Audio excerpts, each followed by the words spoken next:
We started Oceanium to enable the sustainable seaweed farming industry because of the environmental benefits of that industry. We are processing farm seaweed to replace carbon-intensive products and carbon-intensive production systems.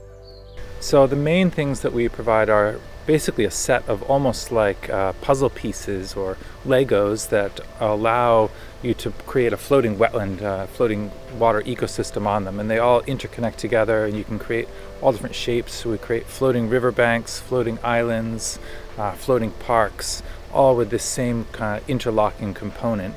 And we've developed some special machinery and processes and systems to be able to make these modular ecosystem components.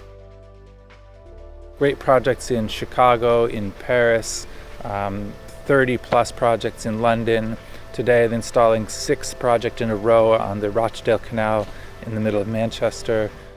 The key purpose, originally we started out as a wastewater treatment company, so we were really adapting what we would commonly think of as reed bed technology with much deeper water, and by allowing the plants to be floated, we made the water deeper and the whole footprint smaller, which really allowed us to get a natural low carbon water treatment system into a more compact urban type setting.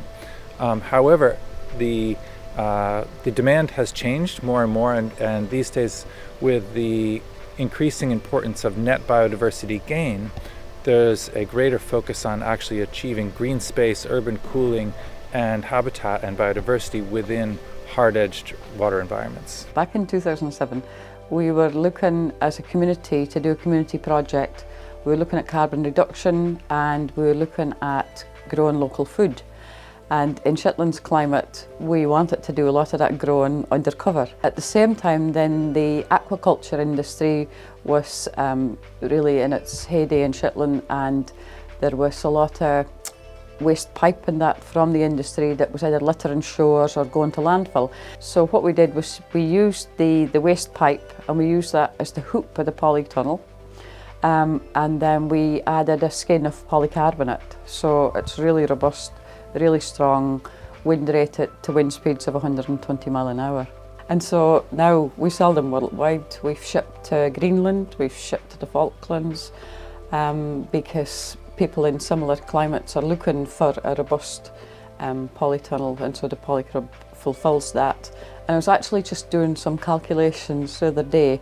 I figured that we have recycled, diverted from landfill, 75 miles of pipe in the last 6 or 7 years. So that's a lot of pipe no longer going to a landfill and having another use.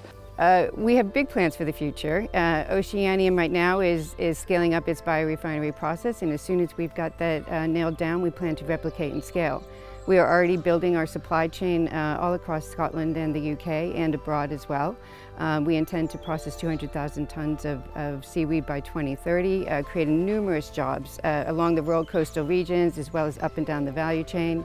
And yeah, measuring and reporting our impact.